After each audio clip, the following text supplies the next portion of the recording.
வணக்கம். இது அக்ஷரம் அக்ஷயம். இன்றைக்கி நம்ம ராஷ்டிரபாஷா விஷாரத் பூர்வாத் பாட்டிய புஸ்தக் அதில் பெஹலா பத்ரில் கஹானி பகுதியை நம்ம பார்க்க போகிறோம்.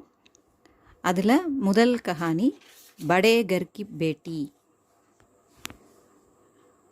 அதாவது இந்த விஷாரத் பூர்வாதில் இருந்து நமக்கு கஹானி அப்படிங்கிறதுல நமக்கு எந்த மாதிரி கேள்வி கேட்பாங்க, கொஷின் கேட்பாங்க அப்படின்னா, கஹானி கலாக்கே ஆதார் பர், அதாவது ஒரு கதைன்னா அதில் என்னென்ன அம்சங்கள் இருக்கணும், அந்த அம்சங்கள்லாம் இதில் இருக்குதா அப்படிங்கிறத நம்ம அப்ரிஷியேட் பண்ணி எழுதுகிற மாதிரி தான் இருக்கும். பொதுவாக க்ரிட்டிசைஸ் பண்ணுறத விட அப்ரிஷியேஷன் தான் இதில் நிறைய இருக்கும்.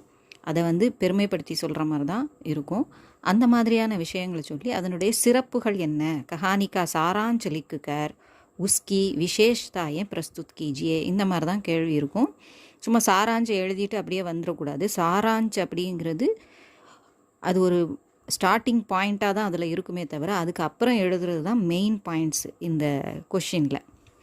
ஸோ ஹையருக்கு நம்ம வந்தாச்சு, விஷாரது பூர்வாதுக்கு. இதில் இருந்து இனிமேல் நம்ம ஒரு லிட்ரேச்சர் படிக்கக்கூடியவங்க எப்படி படிப்பாங்களோ அதை மாதிரியான இந்த கொஷின் அமைப்புகளெல்லாம் இருக்கும். ஸோ இது எப்படி இந்த மாதிரி கொடுக்குறாங்கங்கிறத பார்க்கலாம்.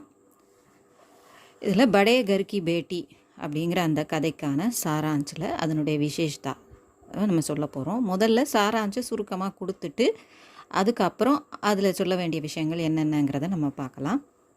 முதல்ல கதாவஸ்து, பிளாட், கதை சுருக்கம் இங்கே கொடுத்துருக்குறாங்க. लेखक ने तत्कालीन भारतीय समाज के संयुक्त परिवार में उत्पन्न होने वाली समस्त समस्याओं का उल्लेख किया है. இந்த கதை பிரேம்சந்த் அவர்களுடையது. அவர் பொதுவாகவே ரொம்ப இலக்கிய நயத்தோடையோ அல்லது அந்த சரித்திர காலத்தில் உள்ள விஷயங்களையோ பற்றி அவர் பேசுகிறதில்ல. அவர் சாதாரண எளிய மனிதர்களுடைய வாழ்க்கையில் என்ன நடக்குது, இந்த சமுதாயத்தில் தற்காலத்தில் நடக்கக்கூடிய சமுதாயத்தில், அதாவது அவருடைய அந்த காலத்தில், அவர் வாழ்ந்த அந்த காலத்தில் சமுதாயத்தில் நடந்த விஷயங்களை வச்சு தான் இவருடைய கதைகள்லாம் இருக்கும். அவருடைய உபன்யாஸ், கஹானி எல்லாமே இருக்கும். ஸோ இதுவும் அதே போல தான். ஸோ அவர் இந்த கதையில் என்ன சொல்ல வந்திருக்கிறாருங்கிறது தான் இந்த வாக்கியத்தில் கொடுத்துருக்காங்க. தற்காலின் பாரதிய சமாஜுக்கே, அந்த அவர் வாழ்ந்த அந்த காலத்தில் இருந்த சமுதாயத்தில் இருந்த சம்யுக்த் பரிவார் அப்படின்னா கூட்டு குடும்பம், அந்த கூட்டு குடும்பத்தில் உற்பத்தி ஹோனே வாலி சமஸ்த சமஸ்யாவோம் கா உல்லேக், அந்த கூட்டு குடும்பத்தில் உற்பத்தி ஹோனே வாலே தோன்றக்கூடிய எழக்கூடிய எல்லா பிரச்சனைகளையும் பேஸ் பண்ணி ஒவ்வொன்றுக்கும் ஒவ்வொரு கதை சொல்லியிருப்பார். இதில் கூட்டு குடும்பத்தில் வரக்கூடிய சின்ன சின்ன பிரச்சனைகள் இருக்கும் இல்லையா, அந்த பிரச்சனையை நமக்கு மேற்கோள் காட்டியிருக்கிறார். உல்லேக் கியா ஹே, மேற்கோள் காட்டியிருக்கிறார். लेखक ने यह संदेश दिया है कि बड़े घर की बेटियां संयुक्त परिवार को बनाए रखने में योगदान देती है. இதில் அவர் என்ன நமக்கு மெசேஜ் கொடுத்துருக்காரு அப்படின்னா, படே கர் கி பேட்டியா, உயர்குடியில் பிறந்த பெண்கள், அதாவது நல்ல முறையில் பண்பாட்டோடு வளர்க்கப்பட்ட அந்த பெண்கள், சம்யுக்த பரிவார்க்கோ கூட்டு குடும்பத்தை, பனாயே ரக்கனேமே தொடர்ந்து நிலைநிறுத்துவதற்காக, அதாவது உருக்குலையாமல் காப்பாற்றுவதற்காக தன்னுடைய யோகதான் தேத்திய பங்களிப்பை கொடுக்கிறாள், வழங்குகிறாள் அப்படின்னு சொல்லியிருக்கிறாரு. பேனி மாதவ்கே தோ புத்ருத்தே. ஸோ இப்போ இந்த கதைக்குள்ளே இது இறங்குறாங்க. பேனி மாதவ் அப்படிங்கிறவருக்கு 2 மகன்கள், அவருக்கு பொண்ணு இல்லை, 2மே மகன்கள் தான். படே புத்ருக்கா நாம் ஸ்ரீகண்ட் சிங் और छोटे पुत्र का नाम லால் பிஹாரி சிங் தா. உங்களுக்கு புரிஞ்சிருக்கும். பெரியவனோட பேர் ஸ்ரீகண்ட் சிங், சின்னவனோட பேர் லால் பிஹாரி சிங். ஸ்ரீகண்ட் நே அங்கிரேஜி மே டிகிரி பிராப்தி கி. ஸ்ரீகண்ட் ஆங்கிலத்தில் அவர் பட்டம் பெற்றவராக இருக்கிறாரு. பிஏ லிட்ரேச்சர் முடிச்சிருக்கிறாரு, டிகிரி வாங்கியிருக்கிறார். வகியக்கு தஃப்தர் மே காம் கர்த்தாத்தா, அவன் அதாவது மூத்த பையன் ஒரு அலுவலகத்தில் வேலை செஞ்சுட்டு இருந்தான். உஸ்கா விவாஹ் ஏக் உச்ச குல்கி கன்யா ஆனந்தி கே சாத் ஹுவாத்தா. அவனுடைய கல்யாணம் ஆனந்தி அப்படிங்கிற ஒரு பொண்ணு, ஒரு சிறந்த குடும்பத்தில் பிறந்த ஒரு பெண்ணோடன் நடந்தது. ஆனந்தி அத்தியந்த சுஷீல் ஏவம் குணவந்தி ஸ்திரீதி. ஆனந்தி மிகவும், அத்தியந்தன மிகவும், சுஷீல் நல்லொழுக்கமும் நல்ல குணமும் கொண்ட பெண்மணியாக இருந்தாள். एक दिन साधारण सी बात पर भाभी और देवर में झगड़ा हो जाता है. ஒரு நாள் ஒரு சாதாரண விஷயத்துக்காக, சாதாரண சி பாத், சாதாரணமான ஒரு சின்ன விஷயத்துக்காக, பாபி அப்படின்னா அண்ணிக்கும் அந்த கொழுந்தனாருக்கும் இடையில், தேவர் கொழுந்தனாருக்கும் இடையில் ஜகடா ஹோ ஜாத்தா ஹே, சண்டை நடக்கிறது. லால் பிஹாரினே குஸ்ஸேமே ஆக்கர் கடாவு ஆனந்திக்கு ஓர் ஃபேங்கி, கோபத்தில் லால் பிகாரி செருப்பு எடுத்து என்ன செஞ்சிடறாரு, மரச்செருப்பு எடுத்து வீசிடுறாரு கோபத்தில். அதாவது பேச்சுவார்த்தை நிறைய வருது, சண்டை போட்டுகிட்டே இருக்கிறாங்க, அதில் செருப்பை தூக்கி அவன் வீசிடுறான். அந்த சண்டை என்ன அப்படின்னா, அவன் ஒரு வேட்டையாடி 2 பறவைகளை பிடிச்சிட்டு வந்து அது சமைக்கிறதுக்கு சொல்லுவான். இவளும் சமைக்கும்போது நல்லா நிறைய நெய் விட்டு சமைச்சிட்றா. அதே இது அவன் சாப்பிட உட்காரும்போது பருப்பில் சேர்த்துக்கிறதுக்காக நெய் கேட்கும்போது அது தீர்ந்து போச்சு, கொஞ்சம்தான் இருந்தது, அது அவ்வளோத்தையும் நான் அதுக்கு போட்டுட்டேன், அது நான் அப்போ தான் நல்லா டேஸ்ட்டாக இருக்கும்னு அதை சமைச்சிருக்கா அவள். அதை சொன்னதுக்கு அவனுக்கு கோபம் வந்துடுது. உங்கள் வீடுன்னு நினச்சிக்கிட்டியா, உங்கள் வீட்டில் என்ன ஏதோ நெய் நதியாக ஓடுற மாதிரி தான் நினப்பு அப்படி இப்படின்னு. உடனே அவளுக்கு அம்மா வீட்டை சொன்ன உடனே அவளுக்கு கோபம் வந்து அவள் பதிலுக்கு பேச, இப்படி மாற்றி மாற்றி பேசும்போது இவன் கோபத்தில், அந்த காலத்தில் அது என்ன பொம்பளை பேசுகிறது அப்படிங்கிற ஒரு இதில் இவன் செருப்பை தூக்கி வீசுகிறதா சொல்லியிருக்கிறாங்க. கடாவுனா மரச்செருப்பு, உட்டன் செருப்பு. आनंदी ने उसे अपने हाथ से रोका तो सिर बच गया, लेकिन उंगली पर बड़ी चोट आई. அவள் மேலே பற்றக்கூடாதுன்னு கையால் தடுத்தப்போ அவள் தலை தப்பிச்சதே தவிர, சிர் பச்சு கயா, தலை தப்பிச்சதே தவிர அவளுடைய விரலில் பட்டு நல்ல காயம் ஏற்பட்டது. படி சோட்டு, பெரிய காயம் ஏற்பட்டுருச்சு. அதாவது இதில் ஸ்பெல்லிங் மிஸ்டேக் இருந்தால் கரெக்ட் பண்ணிக்கோங்க. கயாங்கிறதுக்கு இதில் கப்பான்னு போட்டிருக்கு. உஸ் சமய ஸ்ரீகண்ட் கர்ப்பர் நஹித்தே, அந்த நேரம் அவன் வீட்டில் இல்லை. அதாவது அவன் வேறு ஒரு ஆஃபீஸில் வேலை பார்க்குறான், வாரத்துக்கு ஒரு முறை தான், வீக்கெண்டில் தான் அவன் வீட்டுக்கு வருவான். ஸோ இந்த மாதிரி நிகழ்ச்சி நடக்கிறப்போ, அது ஒரு வியாழக்கிழமையில் என்னவோ நடக்குது, அப்போது அவன் வீட்டில் இல்லை. அதனால் இது என்ன நடந்ததுன்னு அவனுக்கும் தெரியாது, அதை கேள்வி கேட்குறதுக்கும் ஆள் இல்லை. அப்போது घर आने पर पिताजी ने सारी बातें कह सुनाई. வீட்டுக்கு வந்ததுமே அவங்க அப்பா அவ்வளோ விஷயத்தையும் இந்த மாதிரி நடந்ததுப்பா அப்படின்னு அவ்வளோத்தையும் அவன்கிட்ட சொல்லிடுறார். श्रीकंठ को पत्नी की हालत देखकर गुस्सा आया. அவளுடைய நிலைமையை பார்த்து அவனுக்கு கோபம் வந்தது. ஏன்னா கை நல்லா அடிபட்டுருச்சு இல்லை, அதை பார்த்து இவ்வளவு நடந்திருக்கு, இவங்க அவளை குறை சொல்கிறாங்களே அப்படின்னு அவனுக்கு தாங்க முடியல. वह सीधे अपने पिताजी से कहा, इस घर में आगे या तो मैं रहूं या वह रहेगा. உடனே நேராக அவங்க அப்பாட்ட போய், அந்த கை அவளோட இதை பார்த்ததுனால கோபத்தில் அவங்க அப்பாட்ட போய் சொல்கிறாரு, இந்த வீட்டில் ஒன்று நான் இருப்பேன், இல்லைன்னா அவன் இருக்கணும், ரெண்டில் ஏதாவது ஒன்று தான் நடக்கும், 2 பேரும் இங்கே இருக்க முடியாது அப்படின்னு அவன் கோபத்தில் சொல்கிறான். அப் மே லால் பிஹாரி கா முக் தக் நஹி தேக்னா சாத்தா. நான் இப்போ லால் பிஹாரியோட முகத்தை கூட பார்க்க, மூஞ்சில் கூட முழிக்க நான் விரும்பலை அப்படின்னு சொல்கிறான். பாயி கி பாத் கோ சுன்கர் லால் பிஹாரி கோ படா துக் ஹுவா. அவங்க அண்ணன் சொன்னதை கேட்டு அவனுக்கு ரொம்ப கவலையாக போச்சு, கஷ்டமாக போச்சு. உஸ்னே ஹி கர் சே பாஹர் ஜானே கா நிர்ணய கியா. அவன் கெஞ்சுறான், தெரியாமல் செஞ்சுட்டேன், இனிமேல் அந்த மாதிரி நடக்காது, தப்பு தான் அப்படின்னு சொல்லிட்டு மன்னிப்பு கேட்குறான். ஆனால் அவங்க அண்ணன் அதை கேட்கலை. ஒருத்தர் அடிக்கிற அளவுக்கு நான் இல்லாத நேரமாக வேறு இருக்குது, நீங்கள் உங்கள் பொறுப்பில் விட்டுட்டு போயிருக்கிறேன், நீங்கள் எப்படி பண்ணி வச்சுருக்கிறீங்க அப்படின்னு கோபத்தில் அவன் முகத்தை கூட பார்க்க விரும்பாததுனால, அவன் எவ்வளவோ மன்னிப்பு கேட்டோம் அவன் கேட்காததுனால, சரி அப்போ நானே போகிறேன், வீட்டை விட்டு போகிறேன்னு அவன் கிளம்புறான். இன்னொன்று, அவனும் எந்த ஒரு வேலை வெட்டியும் செய்யாமல் ஊர் சுற்றிட்டுருக்கிறான். அப்படிங்கும்போது அவனை இவன் கேள்வி கேட்குறதுக்கு இவங்களுக்கும் ரைட் இருக்குது, அவனும் சொல்படி கேட்க வேண்டியதும் இருக்குது இல்லையா.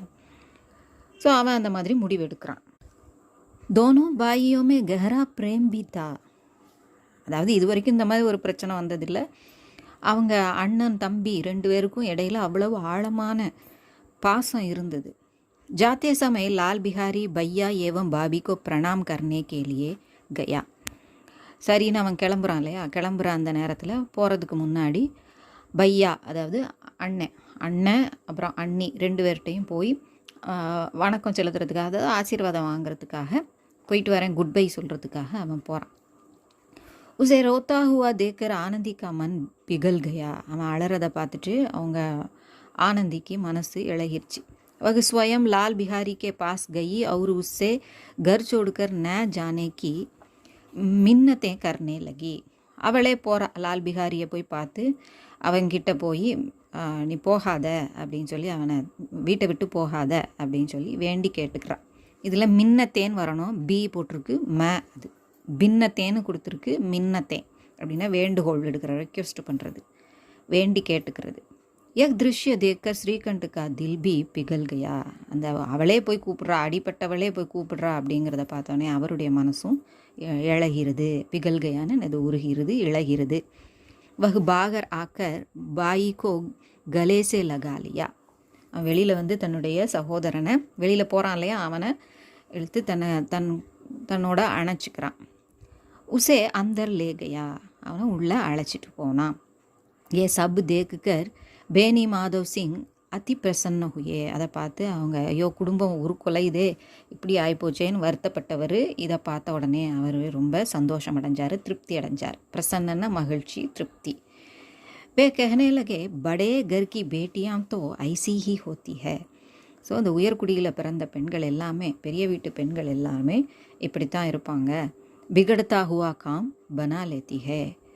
குலைகிற அந்த விஷயங்களை, எந்த ஒரு விஷயமும் கெட்டு போகாமல் காப்பாற்றுவாங்க அப்படின்னு சொல்கிறார் அவர். அடுத்ததாக இதை நம்ம கஹானி கலாக்கி திருஷ்டிசே அப்படின்னு சொல்கிறாங்க இல்லையா, ஒரு கதையில் என்னென்ன விஷயங்கள் இருக்குமோ அந்தந்த விஷயங்கள்லாம் சிறப்பான முறையில் இருக்கா அப்படின்னு அதை அனலைஸ் பண்ணி நம்ம சொல்லக்கூடியது. பெரும்பாலும் அப்ரிசியேஷன் தான் இருக்கும் அப்படின்னு நான் ஏற்கனவே சொல்லியிருந்தேன். அதில் ஒவ்வொரு கேட்டகரியாக நம்ம பார்க்குறோம். பாத்திர ஒரு சரித்திர சித்திரன், கேரக்டரும் அந்த கேரக்டரைசேஷன். சரித்திர சித்திரன்னா கேரக்டரைசேஷன், அந்த அங்கே அதில் இருக்கக்கூடிய கதாபாத்திரங்களும் அந்த பாத்திரத்தை உருவாக்கிய விதம், அதை பற்றி இதில் சொல்கிறாங்க. இஸ் கஹானிமே குல் 4 பிரமுख பாத்திர ஹே.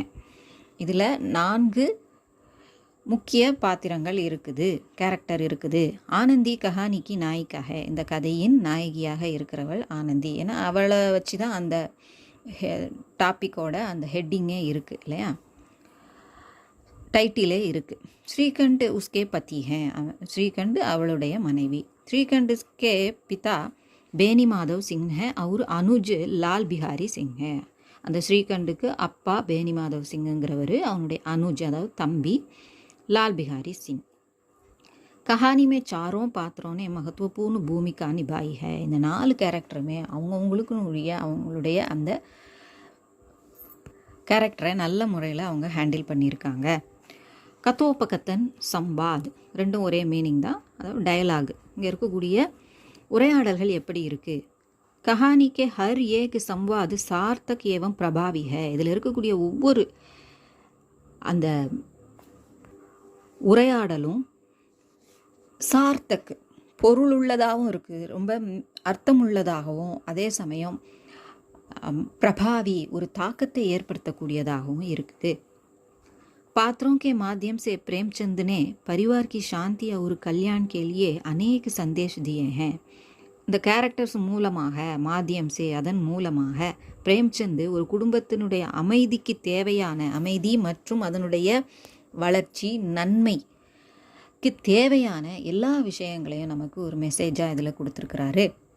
தேஷ்கால் வாத்தாவரன், அதாவது தேஷ்கால் வாத்தாவரன். தேஷ்கால் அப்படிங்கிறது அது எந்த காலத்தில் இருக்குது, எந்த எறால இருக்கக்கூடியது அப்படிங்கிறத பற்றியும், அந்த பேக்ரவுண்டு, கதையோட பேக்ரவுண்டு, வாத்தாவரன், சுற்றுப்புற சூழல் எப்படி இருக்குது அப்படிங்கிறத பற்றியும், சிச்சுவேஷன் என்ன அப்படிங்கிறதையும் இதில் சொல்கிறாங்க. கஹானிமே காவ் கா சித்திரன் ஹுவா ஹே. இது ஒரு கிராமத்தில் நடக்கக்கூடியதாக இருக்குது. கிராமத்து மக்கள் என்னென்ன செஞ்சாங்க அப்படிங்கிறதையும் இதில் குறிப்பிட்டிருக்காங்க. கிசி கர்மே கோயி சமஸ்யா ஹோனே பர் காவ் கே சபி லோகோं का ஆனா. ஒரு வீட்டில் ஒரு பிரச்சனை நடந்ததுன்னு அந்த கிராமத்தில் இருக்கக்கூடிய சபி லோகோங்கா ஆனா, எல்லா மக்களும் வந்து இருந்து என்னப்பா நடந்ததுன்னு அந்த பிரச்சனையை தீர்த்து வைக்கிறதுக்கு முயற்சிப்பாங்க. ஆனால் சிட்டியில் அப்படி இல்லை இல்லையா, யார் வீட்டில் என்ன நடக்குதுன்னு கூட தெரியாது, அந்த அளவுக்கு இருக்கக்கூடியது. பட் அங்கே அப்படி இல்லை, எல்லாரும் நல்ல முறையில் இருக்கணும், பிரச்சனை இல்லாமல் இருக்கணும்னு நினைக்கக்கூடியவங்களாக இருப்பாங்க, அடுத்தவங்களுக்கு உதவக்கூடியவங்களாக இருப்பாங்க. அப்பனா விசார் தேனா, தன்னுடைய கருத்துக்களை, ஒப்பீனியனை சொல்கிறது. का वर्णन भी सुचारू रूप में हुआ है. அதுவும் சரியான முறையில், சுச்சாருன்னு என்னது கரெக்டாக கொடுத்துருக்குறாங்க அப்படின்னு சொல்லியிருக்கிறாங்க. பாஷா சைலி, பாஷா सहज और प्रभावपूर्ण है. பாஷா ஷைலி, பாஷானா மொழி, மொழியும் ஷைலி நடை, மொழியும் அதனுடைய நடையும் ஸ்டைலும், லாங்குவேஜும் அதனுடைய ஸ்டைலும் எப்படி இருக்குது அப்படிங்கிறத சொல்கிறாங்க. அது ரொம்ப சரளமானதாகவும் சகஜமானதும், ரொம்ப சகஜமாக நம்ம பேசும்போது பயன்படுத்தக்கூடிய வார்த்தைகள் புரியக்கூடியதாக இருக்குது. பிரபாவ் தாக்கத்தை ஏற்படுத்தக்கூடியதாகவும் இருக்குது, இம்ப்ரெசிவாகவும் இருக்குது. முகாவரம் கா பிரயோக் கூப் ஹுவா ஹே, இதில் ஃப்ரேசஸ் நிறைய, இடியம்ஸும் ஃப்ரேசஸும் நிறைய பயன்படுத்தியிருக்காங்க. ஜெய்சே கலா பர்ரானா, அப்படி தொண்டை அடைச்சிட்டு வரும் இல்லையா, துக்கம் வரும்போது தொண்டை அடிச்சிட்டு வரும்னு சொல்லுவோம் இல்லையா, அந்த மாதிரி உள்ளதுக்கு சொல்கிறது. குரோதுமே பானி ஹோஜானா, அவ்வளோ நேரம் ஹை பீக்கில் இருந்த கோபம் அப்படியே கொஞ்சம் கொஞ்சமாக கரைஞ்சி போகுது இல்லையா, அதுக்காக இந்த முகாவரா பயன்படுத்தியிருக்காங்க. பிண்டு சூடானா அப்படிங்கிறது இந்த இது எதுக்கு சொல்லியிருக்கிறாங்கன்னா, ஒருத்தர்கிட்ட மாட்டிட்டு முழிச்சுப்போம் இல்லையா, யாராவது ஒரு கூட்டம் கூடி பேசிக்கிட்டே இருப்பாங்க. ஸ்ரீகண்ட் ஊர்லேருந்து வந்தவுடனே அவனை பிடிச்சி வச்சுக்கிட்டு எல்லாரும் பேசிக்கிட்டே இருக்கிறாங்க, வீட்டுக்கு உள்ளே நுழைய முடியல அவன். அந்த மாதிரி அந்த வந்ததுலேருந்து வீக்கெண்டு தான் வரதுலேருந்து அந்த கூட்டம் கிராமத்து மக்கள் பேசிக்கிட்டே இருக்கிறாங்க, பேச்சு வளர்ந்துட்டே போகுது. வீட்டில் உள்ளவங்கக்கிட்ட கூட அவன் பேச முடியல. அந்த மாதிரி ஒரு நிலைமை இருக்குது. அவங்கக்கிட்ட இருந்து எப்படி எஸ்கேப் ஆகி வர்றது அப்படின்னு அவன் சொல்கிறக்கூடிய அந்த சிச்சுவேஷனில் தான் இந்த பிங்கு சுடானாங்கிற வார்த்தையை பயன்படுத்தியிருக்காங்க. கஹானிமே சம்வாத் ஷைலி பிரவாகுபூர்ணு அவர் ஸ்பஷ்டு ஹே, இதில் இருக்கக்கூடிய சம்வாத ஷைலி, அதாவது டயலாக் பேசக்கூடிய அந்த ஸ்டைல் பிரவாகுபூர்ணு, ரொம்ப ஃப்ளூயண்ட்டாக இருக்குது, அதோட ஸ்பஷ்டு ரொம்ப தெளிவாகவும் இருக்குதுன்னு சொல்கிறாங்க. ஜிஸ்கே காரன் கஹானி ரோச்சக் பன் கை ஹே, அதனால் போரிங்காக இல்லாமல் இன்ட்ரெஸ்டிங்காகவும் நல்லா ஈஸியாக புரிகிற மாதிரியாகவும் ஒரு ஃப்ளோவாகவும் இருக்கிறதுனால இது ரொம்ப ரோச்சக் பன் கை ஹே, கதை ரொம்ப இன்ட்ரெஸ்டிங்காக இருக்குது அப்படின்னு சொல்கிறாங்க. அதுக்கப்புறம் எதை பற்றி பேசுகிறாங்கன்னா, உத்தேஷ்ய, சந்தேஷ், ஷீர்ஷக்கி, சார்த்தகதா எல்லாத்தையும் ஒரே பாயிண்டில் கொடுத்துட்டாங்க. அதாவது இந்த கதையின் நோக்கம் என்ன, இப்படி ஒரு கதையை உருவாக்கி இது மூலமாக அவர் என்ன சொல்ல வரணும்னு நினைக்கிறாரு, சந்தேஷ் இதிலேருந்து அவர் என்ன மெசேஜ் கொடுக்கணும்னு நினைக்கிறாரு, ஷீர்ஷக்கி சார்த்தகதா இந்த தலைப்பு சார்த்தகதா அது எந்த அளவுக்கு பொருள் பொருந்தக்கூடியதாக இருக்குது அப்படின்னு, ச அர்த்தக் அதான் சார்த்தக் அப்படின்னு நம்ம சொல்கிறது. ஸோ அது எப்படி இருக்குங்கிறதையும் இதில் சொல்லியிருக்கிறாங்க. இஸ் कहानी के माध्यम से लेखक ने यह संदेश दिया है कि घर में शांति बनाए रखने का काम स्त्री के हाथ में ही है. ஸோ இந்த கதையின் மூலமாக லேக்கக்கு பிரேம்சந்த் என்ன நமக்கு மெசேஜ் கொடுக்குறாரு, சந்தேஷ் தியா ஹே மெசேஜ் கொடுத்துருக்குறாரு அப்படின்னா, ஒரு குடும்பத்தை அமைதியாக வச்சுக்கிறது, ஒரு குடும்ப அமைதியை காப்பாற்றுறதுல பெண்களுக்கு ஒரு பெரும் பங்கு இருக்குது அப்படிங்கிறத, அவங்க கையில் தான் இருக்குது அந்த ஒரு விஷயம் அப்படின்னு சொல்கிறாங்க. ஸ்திரீ சாஹே தோ கர் கோ பனா சக்தி ஹை யா பிகாட் பி சக்தி ஹை, ஒரு பெண்ணு நினச்சா அப்படின்னா வீட்டை உருவாக்கும், குடும்பத்தை சேர்த்து கட்டுக்கோப்பாக கொண்டும் போக முடியும், அதை அழிக்கவும் முடியும் அப்படின்னு சொல்லியிருக்கிறாங்க.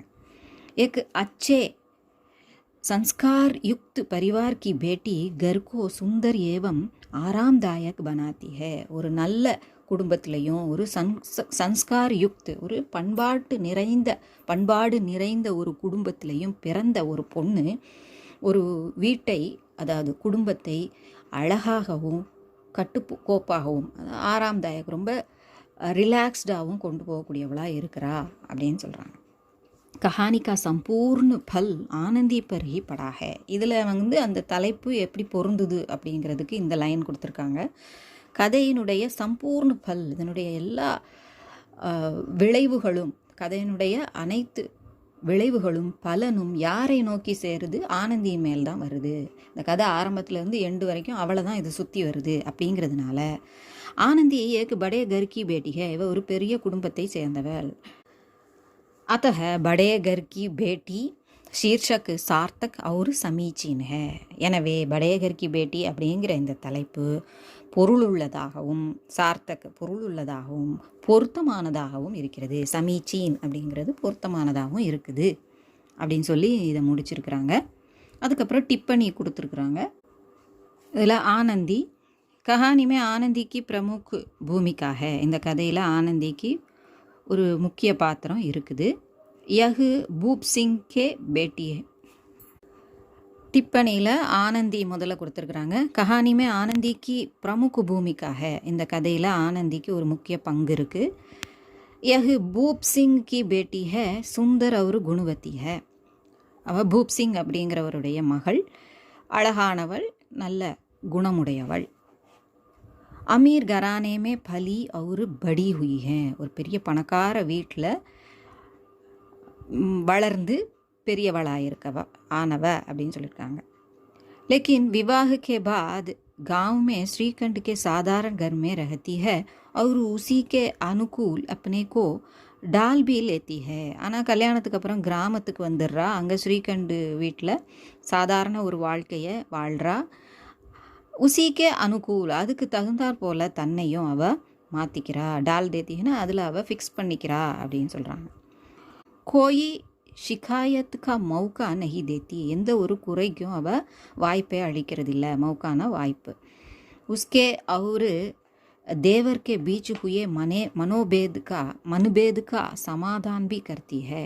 அவளுக்கும் அவனுடைய கொழுந்தனாருக்கும் ஏற்பட்ட மனஸ்தாபம் இருக்குல்ல, வேறுபாடு, மன வேறுபாடு, பிரச்சனைக்கு அவள் ஒரு தீர்வும், சமாதானம் இந்த இடத்துல தீர்வும் கண்டெடுக்கிறா. आनंदी को हम आदर्श स्त्री पात्र के रूप में देखते हैं. ஒரு உதாரண பெண்மணியின் வடிவத்தில் நம்ம ஆனந்தியை இதில் பார்க்குறோம் அப்படின்னு சொல்லியிருக்கிறாங்க. அடுத்து श्रीकंठ गांव के जमींदार बेनी माधव सिंह के वरिष्ठ पुत्र है. वरिष्ठ पुत्रனா முதல் பையன் அப்படின்னு சொல்கிறாங்க, மூத்த மகன். அந்த கிராமத்து ஜமீன்தாராக இருந்த பேனி மாதவோட மூத்த மகன். उनका विवाह अमीर घर की पुत्री आनंदी से होता है. நல்ல பணக்கார வீடு, உயர்ந்த குடியில் பிறந்த பெண்ணுடன் அவனுடைய கல்யாணம் நடக்குது. வே படைய லிக்கே நௌஜவான் ஹே, அவன் நல்லா படித்த இளைஞனாக இருக்கிறான். வகி ஏக ஆதர்ஷ பத்தி ஹே, ஒரு சிறந்த கணவனாக அவன் இருக்கிறான். பத்னி கோ சதா சுக் ரக்னே கா பிரயாஸ் கர்த்தா ஹே, எப்போவும் மனைவியை நல்லா சுகமாக சந்தோஷமாக வச்சுக்கிறதுக்கு முயற்சி பண்ணுறான். பிரயாஸ் கர்த்தாகனே முயல்கிறான், முயற்சி செய்கிறான். பத்னி கா நிராதர் உஸ்ஸே சஹா நஹி ஜாத்தா, அவனை அவமரியாதை பண்ணுறது. ஆதர்னா மரியாதை பண்ணுறது, நிராதனா அவமதிக்கிறது. ஸோ அவனுக்கு ஏற்பட்ட அந்த அவமரியாதையை அவனால் தாங்க முடியல, ஏற்றுக்கொள்ள முடியல, சகிக்க முடியல. साथ ही उसके मन में भाई के प्रति वात्सल्य एवं पिता के प्रति आदर भी है. ஆனால் அதே சமயம் தன்னுடைய சகோதரன் மேலே பாசமும் இருக்குது. அதே சமயம் ஒரு மகன் போல் அவனை வளர்க்குறதுனால அவருக்கு தம்பி அப்படிங்கும்போது அண்ணன் ஓரளவு அப்பா ஸ்தானத்துக்கு வந்துடுவார் இல்லையா, அந்த மென்டாலிட்டி இருக்கும். அந்த அளவுக்கு பாசம் வச்சுருப்பாங்க. அதே சமயம் தன்னுடைய தந்தை மேலே மரியாதையும் அவனுக்கு இருக்குது. வக அங்கிரேசி படா லிக்கா ஹோனே பர் பி பாரதிய சன்ஸ்கிருதிக்கோ மான்தா ஹே, அவன் இங்கிலீஷ் படித்தவனாக இருந்தாலும், அதாவது இங்கிலீஷில் டிகிரி வாங்கியிருக்கிறான் இல்லையா, அப்படி இருந்தாலும் அவன் இந்திய கலாச்சாரத்தை பின்பற்றுவனா நம்புவனா இருந்தான். உஸ்கா சித்ரன் அத்தியந்த சுந்தர் டங்கு சே ஹுவா ஹே, அவருடைய கேரக்டரைசேஷன் இங்கே ரொம்ப அழகான முறையில், டங்குன முறையில் நிகழ்ந்திருக்கு, செய்யப்பட்டிருக்கு. ஏக் ஆதர்ஷ் புத்ரு, ஒரு உதாரண மகனாக இருக்கிறான், எடுத்துக்காட்டாக இருக்கக்கூடிய ஒரு மகனாக, ஒரு சிறந்த மகனாக இருக்கிறான். ஆதர்ஷ் பற்றி ஒரு சிறந்த கணவனாக இருக்கிறான். ஏவம் ஆதர்ஷ் பாயிக்கே ரூப்மே உஸ்கா சித்ரன் ஹுவா ஹே, ஒரு சிறந்த சகோதரன் வடிவத்திலையும் அவனுடைய கேரக்டரைசேஷன் செய்யப்பட்டிருக்கு அப்படின்னு சொல்கிறாங்க. லால் பிஹாரி, அடுத்து லால் பிஹாரியை சொல்கிறாங்க. ஸ்ரீகண்டுக்கா அனுஜ் லால் பிஹாரி ஹே, ஸ்ரீகண்டோட தம்பி லால் பிஹாரி. ஹிருஷ்டு புருஷ்டு, அவரு சுந்தர் லட்கா ஹே, நன்கு உருண்டு திரண்ட உடல் அமைப்போடு இருக்கக்கூடிய ஒரு அழகான பையன் அப்படிங்கிறாங்க. குஷ் மிசாஜ் கா யுவக் ஹே, ரொம்ப சந்தோஷமாக என்ஜாய் பண்ணி லைஃப்பை லீட் பண்ணக்கூடியவன், எதுவும் உருப்படியாக செய்கிறதில்ல, ஆனால் என் வாழ்க்கையை என்ஜாய் பண்ணிகிட்ருக்கிறான். அப்படிப்பட்ட ஒரு இளைஞன். யுவக்னா இளைஞன். ஏக் தின் एक साधारण सी बात पर गुस्सा होकर अपनी भाभी से झगड़ा मोल लेता है. ஒரு நாள் ஒரு சின்ன விஷயத்துக்காக தன்னுடைய அண்ணியோட சண்டையை இழுத்துடுறான். उसके प्रति कटु शब्दों का प्रयोग करता है, அவளை நோக்கி ரொம்ப கடுமையான சொற்களெல்லாம் அவன் பயன்படுத்திடுறான். जब श्रीकंठ कहता है कि वह अपने भाई का मुख भी देखना नहीं चाहता तो लाल बिहारी तुरंत घर छोड़कर बाहर जाने लगता है. அவங்க அண்ணன் கோபத்தில் அவன் மௌஞ்சில் கூட முழிக்க மாட்டேன் அப்படின்னு சொன்ன உடனே லால் பிஹாரி உடனே வீட்டை விட்டு வெளியேற தொடங்குறான், புறப்படுறான். ஆखिर பாபி கி பாத் மான்கர் அப்னே பாய் கா கலே லகா லேத்தா ஹே, கடைசியில் தன்னுடைய அண்ணி சொல்ல கேட்டு தன்னுடைய அண்ணனை கட்டி அணைச்சிக்கிறான். प्रेमचंद ने लाल बिहारी को एक अच्छे युवक के रूप में चित्रित किया है. ஒரு நல்ல இளைஞனாக அவருடைய கேரக்டரைசேஷனை கொடுத்துருக்கிறாரு அப்படின்னு சொல்லியிருக்கிறாங்க. அந்த ஒரு சமயம் அவன் கோபப்பட்டாலும் மற்றபடி அவன் எல்லாம் புரிஞ்சு நடந்துக்கிறான் அப்படிங்கிற மாதிரி தான் காமிச்சிருக்கிறாரு இல்லையா. ஸோ இந்த கஹானியில் நமக்கு இது ரெண்டும் நமக்கு வருது. டிப்பனியும் கேட்குறாங்க. அந்த கஹானி கலாக்கி திருஷ்டிசே விசேஷ்தாயன் சொல்லக்கூடிய அந்த கொஷினும் வருது. இது உங்களுக்கு பயனுள்ளதாக இருந்திருக்கும்னு நினைக்கிறேன். பிடிச்சிருந்தா லைக் பண்ணுங்கள், ஷேர் பண்ணுங்கள், சப்ஸ்கிரைப் பண்ணுங்கள். சப்ஸ்கிரைப் பண்ண எல்லாருக்கும் நன்றி. நன்றி, வணக்கம், தன்யவாத்.